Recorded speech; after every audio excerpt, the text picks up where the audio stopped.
Sebelumnya saya perkenalkan dulu ya Pak ya. Nama saya Rian, bisa bawa teman-teman ya Pak rame-rame ya Pak. Maaf kalau semisal tadi dalam kesini mungkin ada keterlambatan waktu karena sempat hujan juga ya Pak. Kami mohon maaf nih Pak. Gak apa-apa kan Batu Makrim tuh. Batu Makrim kan bisa bisa subuh. Aduh, jangan kalau itu Pak. Iya. Jadi mohon maaf nih Pak kalau tadi kami datangnya mungkin agak ada keterlambatan ya Pak. Gak apa-apa. Mungkin ini langsung dimulai saja ya Pak ya. Nggak usah yang terlalu formal mungkin nggak apa-apa ya Pak. Boleh. Kami kan di sini kan di KKN UIN Wali Songo itu memiliki program yang namanya moderasi beragama gitu. Moderasi beragama. Jadi moderasi beragama itu mungkin dalam Islam juga bisa, dalam non-Islam juga bisa. Nah, mungkin karena di daerah Kelurahan Banjardowo kebetulan dari Bapak RW bilang kalau di sini ada gereja, ya kemungkinan kita bisa mengadakan program itu dengan Bapak. Lalu ini kita akan mengadakan podcast gitu Pak tentang mengenai temanya itu moderasi beragama, toleransi gitu. Mungkin dari pertanyaan yang sudah disiapkan teman-teman itu yang pertama, bagaimana makna toleransi sendiri dalam agama atau kepercayaan Bapak gitu? Toleransi.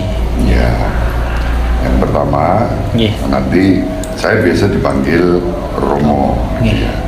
Jadi bukan Pak Romo, tapi Romo. Seperti Gus Dur, itu bukan Pak Gus Dur, tapi langsung Gus Dur gitu ya. Nah, saya biasanya dipanggil Romo Budi. Saya bermoderasi agama itu sudah sejak 18 tahun yang lalu.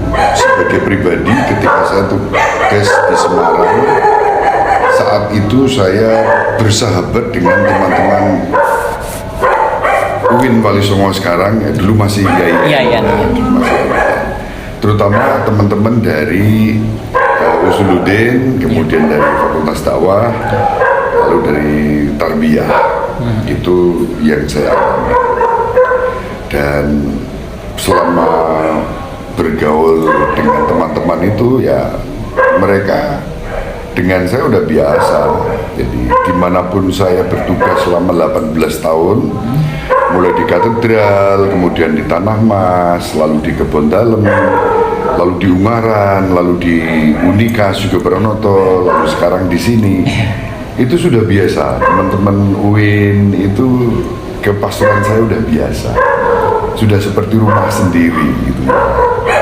Dan disitulah keterbukaan itu kita bangun dengan saling menghargai, dengan saling menghormati. 18 tahun yang lalu itu secara pribadi. Tetapi moderasi beragama sendiri kalau di kalangan Katolik itu sudah dimulai sejak tahun 62 sampai 65. Itu yang disebut dengan era Konsili Vatikan Kedua. Konsili Vatikan Kedua.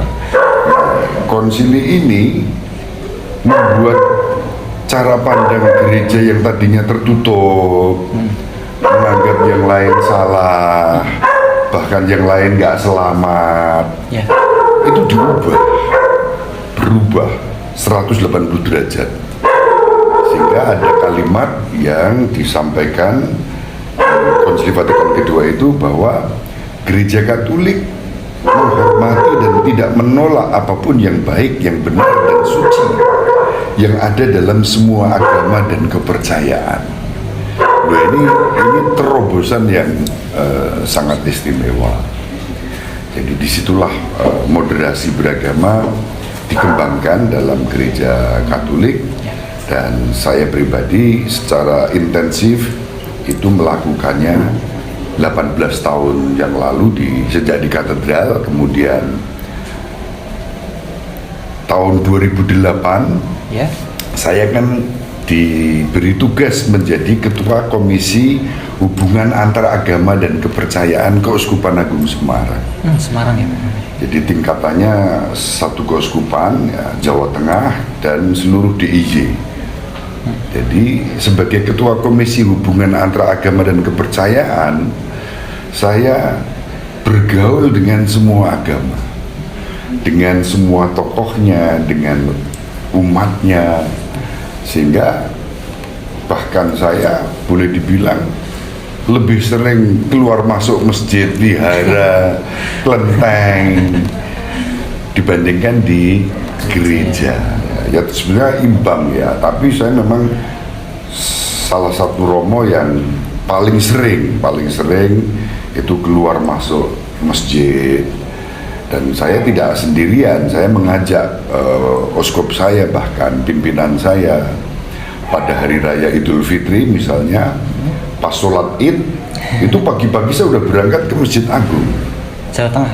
Iya, MAJT. Jadi kami duduk di ruang VIP menjumpai tokoh-tokohnya, lalu mereka sholat Id, lalu habis itu ada dialog, berbincang-bincang, sampai pada akhirnya dibuat forum ya. Waktu itu yang sekarang menjadi anggota DPR pusat ya, dulu sempat jadi rektor di Unwahas, saya lupa namanya. Jadi beliau di bulan Ramadan pun kita dikumpulin untuk cerita puasa menurut Islam, puasa menurut Katolik, puasa menurut Hindu, Buddha, Konghucu. Jadi semua diterangkan di situ, sehingga pengalaman bermoderasi agama itu tidak dalam wacana, dalam pikiran, tapi praktek. Jadi terjun langsung. Misalnya terjadi peristiwa waktu itu terowongan Mina ya, terjadi peristiwa waktu umroh dan naik haji, lalu banyak korban juga dari Indonesia.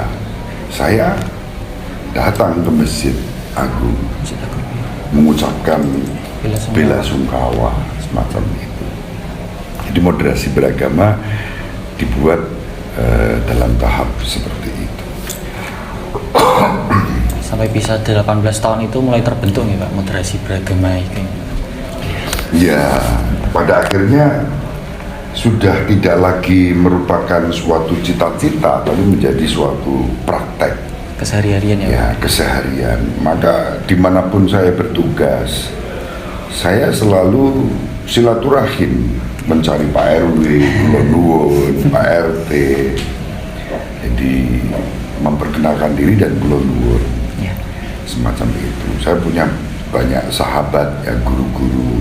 Kebetulan kan saya dekat dengan Gus Mus, dengan Habib Lutfi, kemudian Gus Muafiq, ya, lalu ya Gus-Gus di Magelang itu ada Gus Yusuf. Jadi sahabat-sahabat dan guru-guru saya, bahkan Gus Mus itu menjadi responden utama saya ketika saya menyelesaikan disertasi saya. Jadi respondennya Gus Mus. Jadi kalau tidak dekat kan tidak mungkin beliau mau. Itu moderasi beragama juga dalam rangka silaturahmi, tapi juga dalam rangka sekarang ini di tengah krisis global ekologi, dalam rangka perawatan lingkungan. Itu. Selama 18 tahun ini pernah nggak sih Pak mengalami kayak kendala gitu Pak? Kan kalau selama 18 tahun kan berarti kan Bapak kan sudah mengalami yang namanya masalah-masalah ya Pak. Mungkin ada yang ada yang bertentangan atau apa, itu mungkin Bapak bisa menjelaskan pengalaman Bapak selama 18 tahun itu. Ya, ada tantangan-tantangan. Tantangan itu kan karena salah paham, beda paham, beda pendapat, tapi bukan karena beda pendapatannya. Jadi pernah mengalami. Jadi saya itu kan punya pengalaman. Setiap tahun Ibu Sinta Abdurrahman Wahid, Ibu Sinta Nuriyah Abdurrahman Wahid itu kan setiap tahun di bulan Ramadan selalu berkeliling ya, beliau berkeliling ke seluruh Indonesia sejak Gus Dur masih presiden sampai Gus Dur lengser, Gus Dur wafat. Ibu Sinta ini yang selalu menyapa masyarakat warga kaum duafa melalui program sahur keliling. Kalau buka kan udah biasa ya, buka itu gampang, tapi sahur dini hari itu tidak mudah. Nah, saya ngalami ya karena relasi dengan Ciganjur, setiap kali diminta untuk menjadi tuan rumah, salah satu tuan rumah penyelenggara program ini di Tanah Mas, di Kebun Dalem. Nah, pada satu periode di satu tempat di Ungaran itu ada hambatan. Ya, hambatannya sendiri sebetulnya saya tahu persis, hambatannya itu bukan dari umat Islam ya, meskipun ada kelompok tertentu yang ya, mengatasnamakan pembela Islam gitu ya. Tapi waktu itu kiai-kiai sahabat-sahabat saya itu sudah sepakat nanti acaranya seperti ini. Itu pas ketika kita buat buka ya, waktu itu tiba-tiba diubah menjadi buka dari sebelumnya sahur. Buka puasa ya, buka puasa karena ibu pas jalan lalu ingin hadir di Ungaran untuk berbuka bersama warga setempat. Tiba-tiba ada petugas yang datang. Petugas ini maaf beragama Katolik. Lalu dia bilang, Romo, batalkan. Loh, bagaimana Anda ini omong enak saja begitu? Kita semua sudah siap kok. Anda bilang batalkan. Ternyata di balik orang ini ya ada kelompok tadi. Lalu pada akhirnya saya dipanggil, saya menjelaskan, dan saya pindah. Saya prinsipnya kan dalam rangka moderasi beragama, saya itu apabila segala sesuatu tergantung daripadamu, hendaklah menjadi pembawa damai sedapat-dapatnya. Saya tidak ingin menjadi pengganggu atau perusak perdamaian. Nah, lalu saya pindah. Selama ini di kota aman-aman saja, begitu di kabupaten kok ada hambatan. Pada akhirnya kita pindah di kota, di Budak Payung, ya berjalan di Budak Payung. Meskipun sempat juga ada hambatan karena sore mau dilaksanakan, pagi itu ada yang protes dan teman-teman itu malah saya bilang, udah kamu datang aja nanti. Mereka datang dan Ibu Sinta itu dengan penuh kasih mengatakan, lihat Romo, mereka ini orang-orang yang membutuhkan kasih sayang. Lalu ya mau cium tangan nyai dan sebagainya. Jadi karena salah paham itu yang kemudian menjadi hambatan. Setelah itu kita baik-baik saja. Di Unika saya 2 kali sahur, dan yang terbaru tahun lalu pas kita masih masa pandemi ini, nyai berkenan rawuh tapi dibatasi jumlahnya cuma 30 orang. Nah, ya sudah, kita siapkan semacam itu. Suasana itu yang bagian dari tantangan eksternal ya. Sedangkan tantangan dari dalam sendiri ya tentu tidak semua umat kan, juga umat Katolik memahami ajaran gereja dengan baik. Meskipun sudah sejak Konsili Vatikan kedua tahun 62 sampai 65, ini belum semua umat membaca ajaran ini. Pernah saya mendapat surat kaleng, Romo ini diragukan kekatolikannya karena keluar masuk masjid, wihara, semacam itu, jadi diragukan. Nah, aku dengan kamu ya lebih Katolik, aku pastor dan gitu kan. Tapi itu terjadi. karena keterbatasan. Hambatannya di situ ada eksternal, ada internal. Yang penting adalah dialog, ya, kita berdialog, menjelaskan. Ada komunikasi ya Pak antar sama yang mungkin merasa kurang ya Pak. Lalu ada nggak sih Pak kayak misal selama Bapak moderasi itu mendapatkan penghargaan diri sendiri Pak, merasa seperti saya merasa dianggap di sini, atau mungkin Bapak itu merasa bahwa keberadaan Bapak itu dihargai dalam di situ? Ya, sebagian besar itu mengapresiasi. Bahkan saya pernah mendapatkan penghargaan dari Lembaga Kebudayaan Nasional Indonesia yang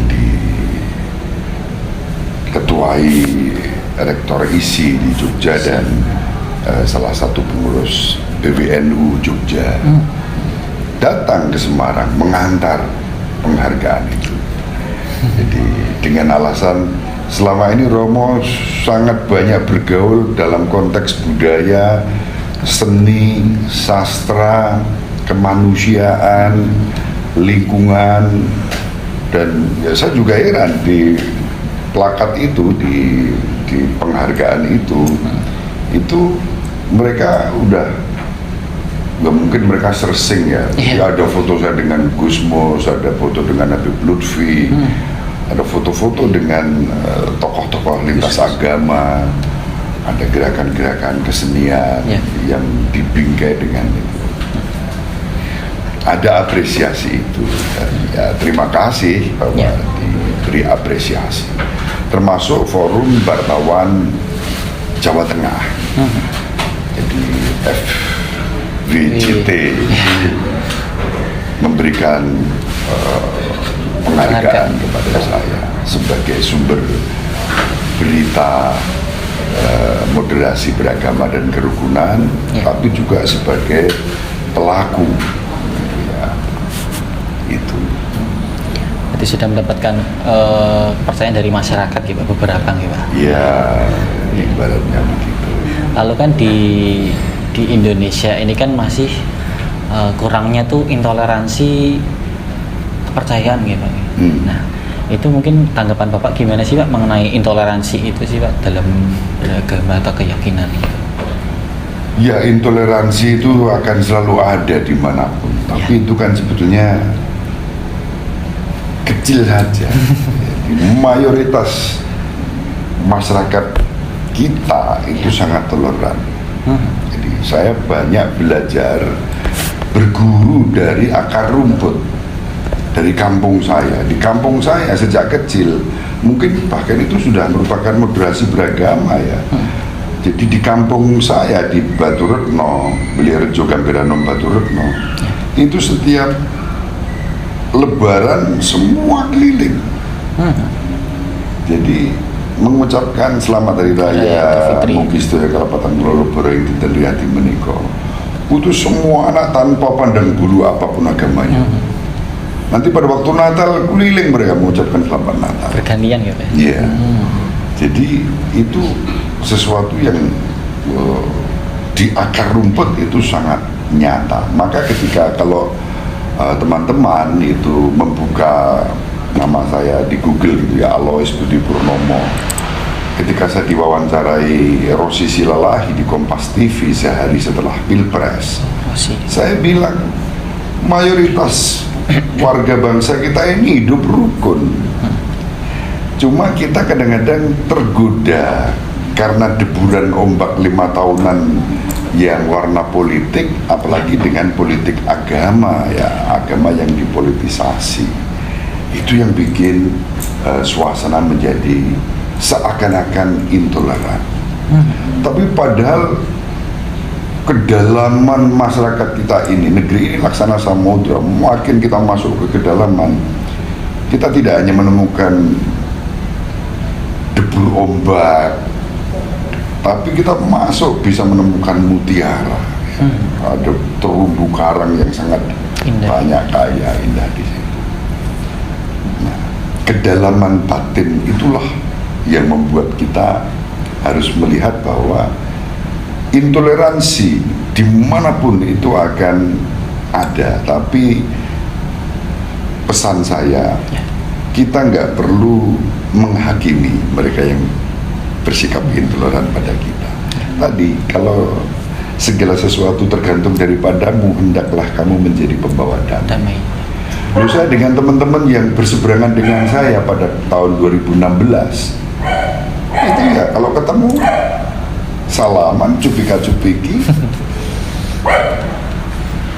Bahkan suatu kali kita ada acara di Tugu Muda, ketika ada peristiwa bom di Surabaya, kita mau aksi solidaritas.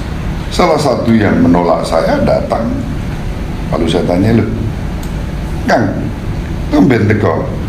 Dijawab, "Ya mau istighfar," katanya. Jadi jangan dibenci. Kadang-kadang kan semakin, kalau kita melihat intoleransi lalu kita membenci mereka, ya semakin terkucilkan. Proses diradikalisasi itu kan justru karena kasih. Ya, profesor kalian itu yang sangat gencar, Imam Taufik, ya itu gencar banget untuk mendekati dengan penuh kasih, dan bisa. Misalnya diajak nyanyi, "Kasih ibu kepada beta tak terhingga sepanjang masa." Gak mau kasih ibu. Terus akhirnya apa? Lagu yang sama diterjemahkan di dalam bahasa Arab, nyanyi, ya mau. Oh, berarti dia harus masuk dengan bahasa tertentu. Nah, itu beliau hebat. Saya salut dengan beliau. Gitu. Dalam intoleransi tersebut, jadi itu tuh hal yang kecil ya Pak ya, karena kebaikan masyarakat itu sudah mayoritas itu rukun ya, umat kita rukun. Coba di masa pandemi kemarin, Indonesia itu nomor 1 dalam hal kerukunan, gotong royong, saling menolong. Itu riset yang tidak berdasarkan riset yang tidak acak-acak. Jadi tingkat dunia menetapkan Indonesia ini kerukunannya, gotong royong, guyup mengatasi COVID dengan istimewa. Ya.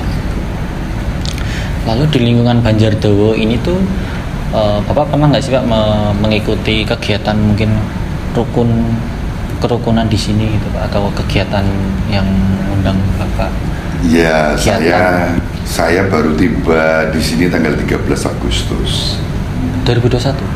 yang lalu, 2022 ya. Jadi belum ada 3 bulan. 13 Agustus saya pindah dari Unika ke sini.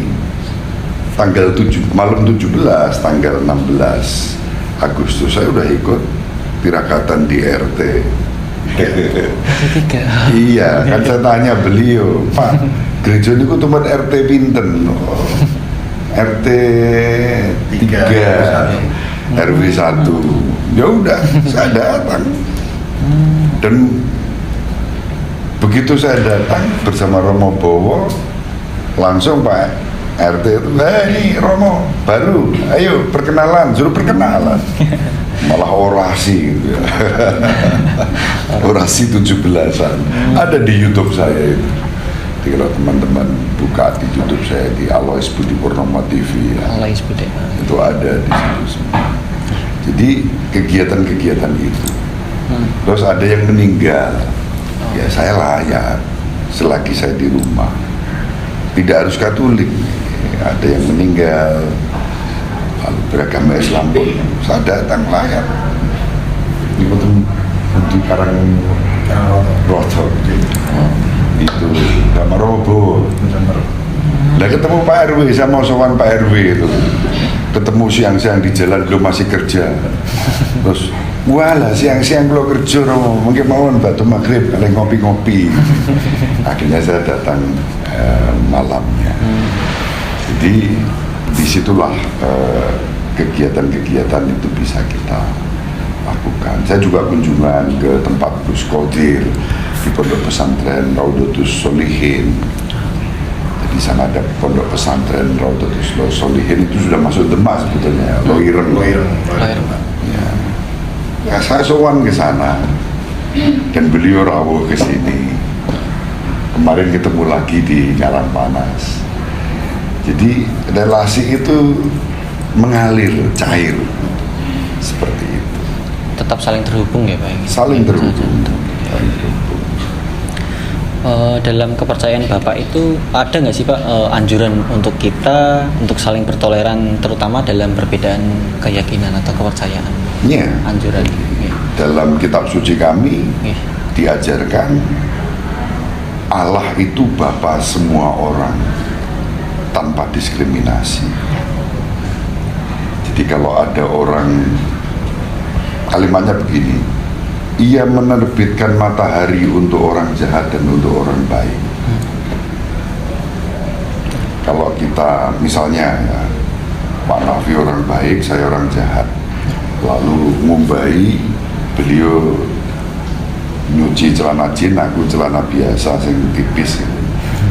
Apakah mungkin ketika kita jemur bareng, celana yang beliau jemur lebih cepat kering dibandingkan celana saya? Kan enggak. Jadi semua ya tergantung ya model bahannya seperti apa. Ia menerbitkan matahari untuk semua. Ya, itulah sebabnya kalian semua itu bersaudara. Janganlah saling membenci, janganlah saling mendengki. Jadi ungkapan-ungkapan itu sangat jelas ya. Kasihilah dirimu sendiri seperti kamu mengasihi sesamamu. Kasihlah sesamamu seperti kamu mengasihi dirimu sendiri. Bahkan berdoalah untuk orang yang membenci kamu. Mohonkan berkat untuk orang yang mencaci maki dan menganiaya kamu. Itu kan moderasi banget itu kan. Injilnya begitu. Jadi kasih. Nah, hukum kasih ini yang kemudian kita jadikan sebagai dasar dan ajaran untuk umat supaya umat juga saling mengasihi. Kalau ada orang Katolik benci orang lain, ya dipertanyakan kekatolikannya, kan gitu. Meskipun ya tetap ada di medsos terutama ya. Medsos itu kan ya, kerap kali ya isinya kan membuli. Saya selalu mengajarkan tidak usah membuli, kita harus saling menghargai, saling menghormati. Hari ini mungkin agak apa? Jadi kan beberapa waktu yang lalu ada tuh viral ketika seorang ketua partai mau memeluk Pak Presiden Jokowi, lalu beliau nggak mau kan, Surya Paloh mau memeluk gitu. Lalu saya bilang, andaikan Pak Jokowi mau, wah itu keren gitu ya, keren gitu sebagai Presiden, sebagai kepala negara menerima siapapun meskipun Pak Surya Paloh kita tahu punya persepsi yang berbeda dari beliau. Tapi kan berbeda persepsi tidak berarti lalu kita harus mengambil jarak. Nah, ketika itu saya jadikan contoh untuk renungan saya, ya ada yang bilang, Anda nggak usah ngomong politik loh, aku nggak ngomong politik, aku ngomong kasih, pengampunan. Contohnya ini loh. Kalau mau mengampuni, contohnya ini, semacam itu. Ya, seperti itulah. Jadi anjurannya itu saling memberikan kasih ya Pak. Jadi nggak ada yang katakan namanya benci atau nggak ada. Saling. Bahkan yang membenci kamu pun harus kamu doakan. Kasihilah musuhmu, berdoalah bagi orang yang membenci kamu, mohonkan berkat untuk yang menganiaya kamu. Jadi sangat positif. Dan itu kan juga sama di Islam. Kanjeng Rasul ya, Kanjeng Nabi Muhammad SAW itu kan ada orang yang buta, nggak ngerti disuapin, ya, tapi Ustaz menghina-hina, tapi ya tetap dikasih. Nah, saya baca yang seperti itu. semua agama itu mengajarkan kebaikan yang seperti kasih. Lalu di lingkungan masyarakat ini kan masih ada yang namanya remaja atau anak-anak kecil gitu Pak, yang mungkin belum tahu mengenai madrasah beragama. Nah mungkin untuk kita semua ini yang mungkin mahasiswa, yang sedang mahasiswa, bagaimana sih Pak untuk mengajarkan untuk para remaja atau anak-anak yang mengenai madrasah beragama itu? Ya, kalau di Katolik itu melalui sekolah minggu, ya sekolah minggu. Itu diberi ajaran untuk saling menghargai, saling menghormati. Kalau di Islam yang saya tahu itu Kiai Budi itu sangat bagus, dia mengajarkan tari sufi juga kepada anak-anak. Dan itu menarik. Sampai suatu kali saya usul tapi tampaknya belum bisa terlaksana ya. Apalagi karena pandemi juga. Kolaborasi sekolah minggu dan santri-santrinya Kiai Budi, saya kalau lihat anak kecil nari sufi itu wah indah sekali, percaya diri, dan ketika dia bisa menari sufi dia tidak akan membenci orang lain, karena penari sufi itu punya prinsip aku adalah kau adalah aku yang lain, tidak akan membenci, bercermin gitu. Iya. Tarian sufi Pak. Lalu pesan Bapak nih Pak untuk kita semua atau khususnya kita sendiri, gimana sih Pak pentingnya bertoleransi berumat madrasah beragama, pentingnya toleransi? Iya, sebetulnya kan toleransi beragama itu kan DNA kita. Dari mbah-mbah kita dulu itu sudah rukun. Jadi mbah-mbah kita itu sudah hidup dalam kerukunan, tidak mudah dipecah belah. 350 tahun divide et impera Belanda tidak mempan untuk bangsa kita. Kita bisa merdeka. Jadi DNA kita itu sebetulnya rukun.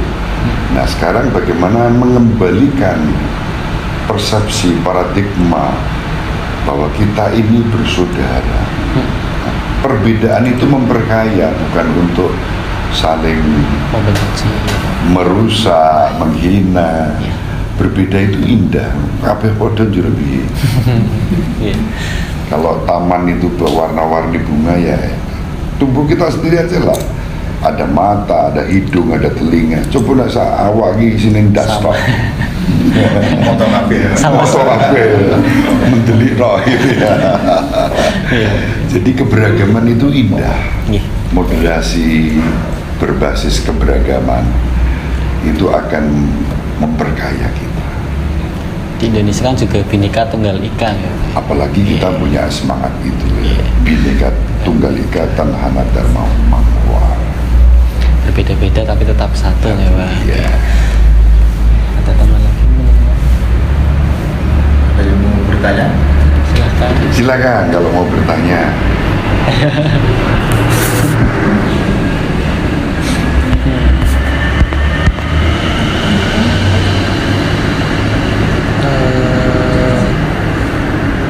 Bentar.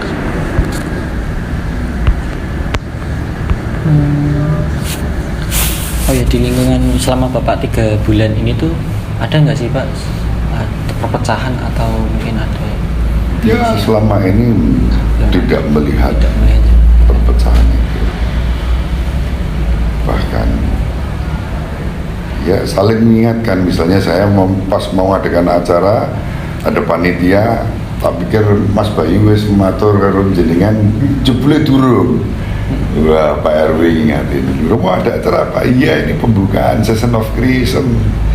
Tak pikir panitia sudah sowan memberitahu, karena waktu itu kan kita buat surat juga pemberitahuan.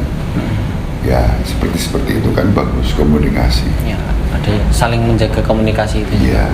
Terus apalagi di sini kan di gereja ini kan termasuk lingkungan perbatasan antara Demak sama di Semarang ya Pak. Ya. Kan di Demak kan kuatnya agama Islam. Apakah mungkin pernah terjadi, mungkin Bapak merasakan? Belum ada ya Pak? Nggak ada, bahkan di Demak itu kan ada satu gereja kita di sana. Oh, iya.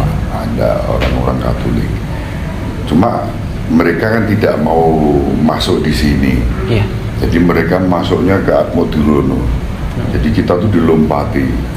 Karena dari dulu memang sudah terinabubukan dengan ya Atmodirono. Ada umat kita di sana. Ya tidak banyak. Dulu statusnya stasi Demak. Sekarang degradasi jadi wilayah. Oh, wilayah. Iya. Jadi wilayah. Kerjanya di Bujaran itu apa? Iya. Yang di Bujaran itu ya, Iya. depan pasar ya berarti. Iya. Berarti di Lokan Demak sendiri pun juga ada gereja ya Pak di situ ya? Ada. Oh, oke. Jadi itu kan Gereja sebagai stasi Demak. ya, jadi kan itu kan sebagai bentuk moderasi beragama juga nih Pak, toleransi, bisa menerima. Loh, kalau di Demak, Kudus, kita bisa belajar moderasi beragama yang sangat kaya. Ya Sunan Kudus, mengapa di Kudus tidak ada pada waktu Idul Kurban bukan lembu yang disembelih, kerbau? Karena basis Hindu pada waktu itu kan. Ya. Kalau teman-teman pergi di masjid di sana, itu kan bentuknya seperti pura, pagar-pagarnya. Itu kayak Bali ya Pak? Iya, Hindu. Jadi makamnya Sunan Kudus sendiri juga seperti itu. Jadi saya pernah mengantar tamu-tamu Asia Pasifik ke sana dan mereka heran. Oh, istimewa. Jadi bukan hanya bangunannya, sampai pada ritual ya Idul Kurban pun itu tidak menyembelih lembu. Kalau kita ke sana tidak ada yang namanya soto sapi, nggak ada. Yang ada soto herbo, soto kerbau. Adatnya ya. Ya. Menghargai Itu karena Sunan Kudus menghargai keberadaan. masyarakat Hindu, meskipun sekarang sudah nggak ada masyarakat Hindu, bahkan ya ada mungkin tapi tidak banyak. Itu pun masih dipertahankan sampai sekarang. Masih menjaga pesannya dari Bapak Sunan Kudus itu. Iya, jadi itu keren loh. Teman-teman bisa belajar di situ. Mungkin dari pertanyaan kami beberapa itu cukup ya. Cukup. Cukup. Itu cukup Pak, karena itu sudah semuanya sih Pak, dari mungkin dari jawaban-jawaban Bapak itu, mungkin dari saya sendiri pun saya sudah cukup puas mendengar jawaban Bapak gitu Pak. Iya. Ya, dari mungkin moderasi beragama, toleransinya, mungkin dari cerita-cerita Bapak juga yang pengalaman selama 18 tahun ini gitu Pak. 18 tahun di Semarang. Di Semarang. Ya, tapi kalau sebelumnya kan saya di Sumatera, Oh. kemudian di Jogja. Tapi ya pengalaman Yang moderasi beragama ya sejak saya kecil di kampung. Jadi sebelumnya kami semua terima kasih Pak sudah menyempatkan waktu Bapak Sama-sama. dari kita UIN Wali Songo mengadakan podcast ini. Mungkin podcast kita seperti kayak berbincang dengan Bapak gitu Pak. Mungkin ada pesan-pesan dari teman-teman mungkin. Ayo. Atau dari adik. Silakan. Ini dari Keor Pak, atau ketua dari Oh, gitu. Oke. Iya, kebetulan saya baru kali ini ketemu teman-teman UIN yang ilmu-ilmu positif ya. Ekonomi, psikologi. Biasanya ketemunya itu ya Usuluddin. Bahkan pernah saya diundang Iya. untuk jadi narasumber di sana. Tahu-tahu MC-nya tuh bilang, mari kita tutup seluruh rangkaian acara ini, doa akan dipimpin oleh Romo Budi. Dipersilahkan. Loh, iya tadi serius sih. Iya Romo, serius. Ya sudah, bayangin teman-teman. Saya diminta untuk berdoa penutup seminar di UIN sebagai Romo. Ya sudah, saya baik, terima kasih atas kepercayaannya. Saya akan memimpin doa ini secara Katolik dalam nama Bapa dan Putra dan Roh Kudus. Amin. Dan saya doa sendiri. Tapi bahwa mereka bilang amin itu kan setuju gitu ya. Lalu doa, ya sudah. Dan itu sesuatu banget, itu saya unggah di Facebook, di YouTube saya waktu itu. Gak biasa sih, karena teman-teman termasuk ada jadi aktivis muslimah, dia itu kan datang ke pasturan, tak tanya, sholat dulu, dereng sholat saya, terus dia wudhu. Jadi saya di Unika itu punya ruang doa yang sering dipakai untuk sholat. Nah, ketika dia mau sholat, dia buka tasnya, nggak bawa mukena. Terus akhirnya apa? Dia lihat kok ada jubah warna putih panjang gitu. Udah dia pakai untuk sholat. Terus dia, aku udah disuruh Romo sholat Terus dia cerita ke Mas Wawan, Setiawan Budi, Mas, Romo marah nggak ya? Tadi Romo tuh nyuruh saya sholat, saya ternyata nggak bawa mukena. Terus saya sholat pakai albanya Romo. Saya bilang, oh nggak apa-apa, malah terima kasih. Alba saya yang kamu pakai untuk berdoa, kamu sucikan. Itu sungguh-sungguh terjadi. Dipakai ya untuk beribadah kan? Dipakai untuk beribadah. Gus Tadi Kuliludin gitu. Dulu dia tuh tarbiyah ya di UIN. Bersama istrinya datang ke pasturan, lihat pakaian-pakaian ibadah saya, dia langsung pakai. Istrinya mutret-mutret. Terus saya bilang, wah kamu malah lebih pastor daripada saya. Hawanya pastor ya. Jadi yang begitu-begitu itu terjadi biasa, bukan dalam rangka saling menghina, tetapi ya karena kita dekat, karena kita akrab, rukun. Mbak Inayah misalnya tiba-tiba memperkenalkan pacarnya, mau pacarku, ya sudah tak doakan. Ya udah tak doakan secara Katolik. Terus Kang itu sastrawi bilang gini, ini mau tak anu dulu, tak video, mau tak unggah, tak kasih judul Inayah jadi Katolik.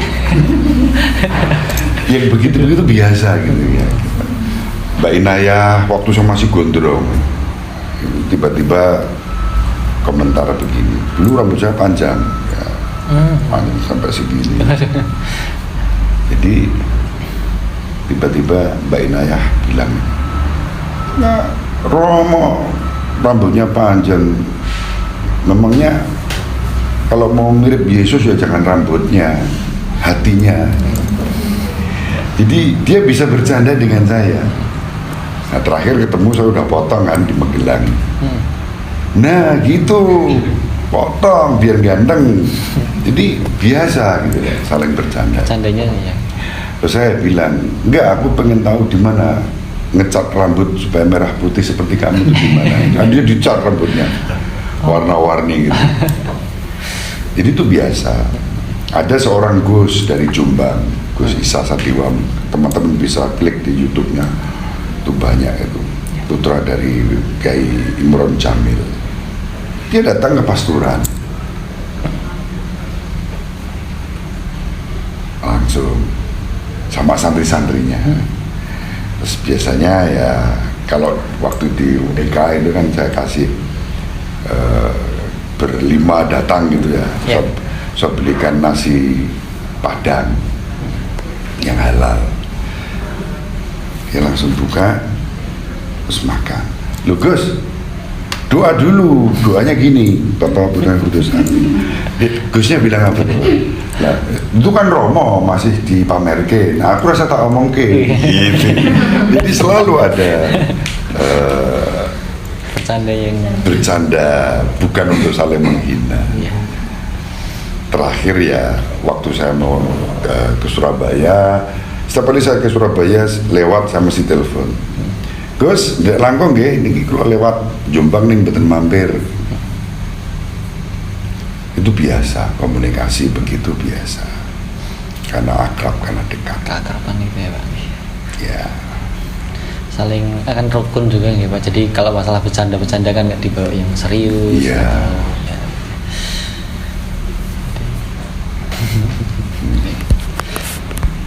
Mungkin ada yang bertanya? Mungkin kalau udah ada yang bertanya, pesan-pesan Nggih. Kita semua nggih. ya, pertama terima kasih atas kehadirannya teman-teman semua, atas kepercayaannya untuk silaturahim ini. Ya. Lalu yang kedua, masa depan negeri ini, bangsa ini ada di tangan kalian semua. Kalau kalian sudah mulai bisa hidup dalam kerukunan seperti ini, keterbukaan, tidak eksklusif, itu akan menjadi modal ya, mengembalikan ke DNA kita. Lalu yang ketiga, terima kasih pada Pak RW. Itu yang pertama harusnya tadi, karena beliau ini guru saya. Guru saya dalam hal berkarya, dalam hal kerukunan itu ya Pak RW ini. Jadi kita banyak hal itu bisa bekerja sama, sehingga moga-moga pulang dari KKN nanti teman-teman semua tetap bersemangat. Amin. Dulu saya ngalami teman-teman yang perbandingan agama itu ya, Usuluddin. Itu juga saya nggak nyangka. Waktu itu saya di Kebon Dalem, Mas Ajit dan teman-teman. Tiba-tiba malam Natal itu datang ke gereja. Tak pikirin membantu keamanan. Anu Mas, ketemu Pak Edi ya, bagian keamanan. Loh kok bagian keamanan gimana Romo? Lah, ya apa? Kami mau lihat ritualnya malam Natal itu kayak apa. Jadi apalah artinya kami ini studi agama-agama kalau nggak pernah lihat langsung gitu ya. Motivasinya bagus. praktek langsung. Iya, lah padahal di tradisi Katolik itu kalau hari raya begitu, itu 1 jam sebelumnya gereja udah penuh, tempat duduk udah nggak ada di dalam. Terus akhirnya kita ambilkan kursi lipat gitu di 12 orang tuh kiri kanan, 12 orang datang. Lalu mereka ikut dari awal sampai akhir. Lalu ada salah satu dosen itu yang menegur mereka, kalian ini bukan Usuluddin tapi Uculuddin. Lepas kendali. Sebenarnya kan tidak, kan dia betul kan argumentasinya. Loh kami selama ini kan studi perbandingan agama-agama, kenapa tidak melihat langsung? Cuma sekedar teori saja ya Pak. Iya. Dan dengan itu tidak otomatis menjadi Katolik. Jadi Katolik itu butuh waktu minimal 1 tahun pelajaran agama, belum tentu lulus, bisa jadi her. Jadi kalau jadi Katolik itu sulit, sangat sulit. Itu loh, dulu nggak Katolik itu. Pelajaran berang sasi sampai setahun. Itu aja kalau nggak diberi belas kasih gurunya mungkin nggak baptis-baptis kan. Baleni lagi. Jadi terus anaknya itu saya beri nama. Jadi dia punya 2 anak. Pengen nama orang suci yang berasal dari Lebanon. Kan ada pastor dari Lebanon, ada orang suci ya, orang yang soleh gitu. Ada namanya Nikmatullah. Yang kedua Nikmatullah. Lalu yang pertama itu Sarbel. Jadi pastor-pastor asal Lebanon. Namanya nama Arab. Waktu romonya mau baptis, Nikmatullah. Ini yang benar. Iya mau. Ini yang ngasih nama Romo Budi. Oh iya. Untung bukan tukingan ya namanya. Jadi Nikmatullah. Seperti itu. Tetap semangat. menjadi ekonom psikolog, manajer. Amin. Terima kasih ya Pak sudah menyempatkan waktu Bapak tadi habis maghrib langsung Bapak sudah bersedia ke sini. Kita disambut dengan baik. Terima kasih juga sudah meluangkan waktu buat kita berbincang mengenai moderasi beragama juga ya Pak. Sama-sama.